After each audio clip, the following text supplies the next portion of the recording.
ರಾಜಕಾರಣಿ ರಾಜೀವ್ ಗೌಡ ನಾಪತ್ತೆಯಾಗಿ 9 ದಿನ ಕಳೆದಿದೆ.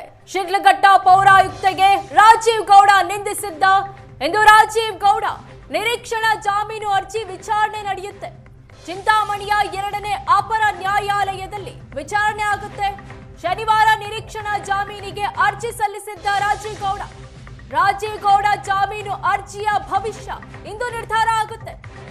ಎಫ್ಐಆರ್ ಬಳಿಕ ಆರೋಪಿ ರಾಜೀವ್ ಗೌಡ ನಾಪತ್ತೆ ಆಗಿದ್ದಾರೆ. ಕೆಪಿಸಿಸಿಯಿಂದ ನೋಟಿಸ್ ಕೊಟ್ಟರು, ಯಾವುದೇ ರೆಸ್ಪಾನ್ಸ್ ಇಲ್ಲ. ಇಂದಿನ ಆದೇಶದ ಮೇಲೆ ರಾಜೀವ್ ಗೌಡ ಭವಿಷ್ಯ ನಿಂತಿದೆ. ಶಿಡ್ಲಘಟ್ಟ ಪೌರಾಯುಕ್ತೆಗೆ ನಿಂದಿಸಿದ್ದ ರಾಜೀವ್ ಗೌಡ ಜಾಮೀನು ಅರ್ಜಿಯ ಭವಿಷ್ಯ ಇವತ್ತು ನಿರ್ಧಾರ ಆಗುತ್ತೆ. ಚಿಂತಾಮಣಿಯ 2ನೇ ಅಪರ ನ್ಯಾಯಾಲಯದಲ್ಲಿ ಅರ್ಜಿಯ ವಿಚಾರಣೆ ಮಾಡಲಾಗುತ್ತೆ. ಎಫ್ಐಆರ್ ಬಳಿಕ ನಾಪತ್ತೆ ಆಗಿರುವಂತಹ ರಾಜೀವ್ ಗೌಡ ಇನ್ನೂ ಪತ್ತೆ ಆಗಿಲ್ಲ. ಕೆಪಿಸಿಸಿಯಿಂದ ನೋಟಿಸ್ ಕೊಟ್ಟರು, ಉತ್ತರ ಕೊಟ್ಟಿಲ್ಲ.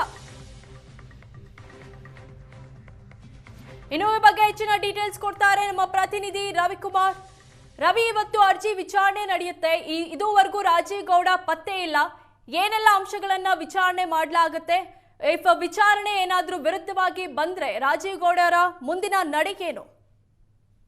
ಖಂಡಿತ ವಿನುತಾ, ಇವತ್ತು ಮಧ್ಯಾಹ್ನ 3 ಗಂಟೆ ಸುಮಾರಿಗೆ ರಾಜೀವ್ ಗೌಡರ ನಿರೀಕ್ಷಣಾ ಜಾಮೀನು ಅರ್ಜಿ ವಿಚಾರಣೆಗೆ ಬರಲಿದೆ. ಈಗಾಗಲೇ ಸರ್ಕಾರಿ ಅಭಿಯೋಜಕರಿಗೆ ತಮ್ಮದೇನಾದ್ರೂ ಆಕ್ಷೇಪಣೆ ಇದ್ರೆ ಸಲ್ಲಿಕೆ ಮಾಡುವಂತೆ ನ್ಯಾಯಾಧೀಶರು ಸೂಚನೆಯನ್ನ ಕೊಟ್ಟಿದ್ದಾರೆ. ಈಗಾಗಲೇ ಈ ಸಂಬಂಧಪಟ್ಟಂತೆ ಆಕ್ಷೇಪಣೆ ಸಲ್ಲಿಸೋದಕ್ಕಂದ್ರೆ ರಾಜೀವ್ ಗೌಡಗೆ ಜಾಮೀನು ಮಂಜೂರು ಮಾಡಬಾರ್ದು.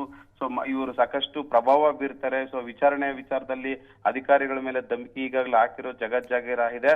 ಈ ನಿಟ್ಟಿನಲ್ಲಿ ಇವರಿಗೆ ಜಾಮೀನು ಮಂಜೂರು ಮಾಡಬಾರ್ದು ಅನ್ನೋ ನಿಟ್ಟಿನಲ್ಲಿ ಆಕ್ಷೇಪಣೆ ಸಲ್ಲಿಸೋದಕ್ಕೂ ಕೂಡ ಸಿದ್ಧತೆಗಳನ್ನ ಇವರು ಪಬ್ಲಿಕ್ ಪ್ರಾಸಿಕ್ಯೂಟರ್ ಅವರು ಕೂಡ ಮಾಡ್ಕೊಂಡಿರುವಂತದ್ದು. ಹೀಗಾಗಿ ನ್ಯಾಯಾಧೀಶರು ಈ ವಿಚಾರಣೆ ಬಂದಂತ ಕೂಡಲೇ ಅವರಿಗೆ ಆಕ್ಷೇಪಣೆ ಸಲ್ಲಿಸೋದಕ್ಕೆ ಈಗ ಸೂಚನೆ ಕೊಟ್ಟಿರೋ ಮೇಲೆಗೆ ಆಕ್ಷೇಪಣೆ ಸಲ್ಲಿಸೋದಕ್ಕೆ ಎಲ್ಲಾ ಸಿದ್ಧತೆಗಳನ್ನು ಕೂಡ ಸಲ್ಲಿಸೋದಕ್ಕೆ ತಯಾರಿ ನಡೆಸಿದ್ದಾರೆ ಎಂಬ ಮಾಹಿತಿ ಇದೆ. ಹೀಗಾಗಿ ಇವತ್ತು ಆಕ್ಷೇಪಣೆ ಸಲ್ಲಿಸಿದ ಮೇಲೆ ನ್ಯಾಯಾಧೀಶರು ಸಂಪೂರ್ಣವಾಗಿ ವಿಚಾರಣೆ ಮಾಡಿದ ಬಳಿಕ ಬೇಲ್ ಸಿಗುತ್ತೋ ಇಲ್ವೋ, ಬೇಲ್ ಕ್ಯಾನ್ಸಲ್ ಆಗುತ್ತೋ ಅನ್ನೋದು ಸಾಕಷ್ಟು ಕುತೂಹಲ ಮೂಡಿಸಿದೆ.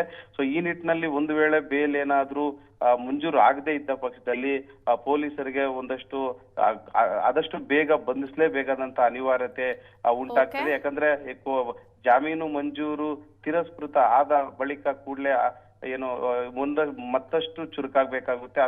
ರಾಜೀವ್ ಗೌಡನನ್ನ ಬಂಧಿಸುವ ಎಲ್ಲಾ ಪ್ರಕ್ರಿಯೆಗಳು ಮಾಡುವಂತಹ ಅನಿವಾರ್ಯತೆ ಪೊಲೀಸರಿಗೆ ಎದುರಾಗ್ತದೆ ಅಂತಾನೆ ಹೇಳ್ಬೋದು. ಥ್ಯಾಂಕ್ ಯು ರವಿಕುಮಾರ್, ನಿಮ್ಮೆಲ್ಲ ಡೀಟೇಲ್ಸ್ಗೆ.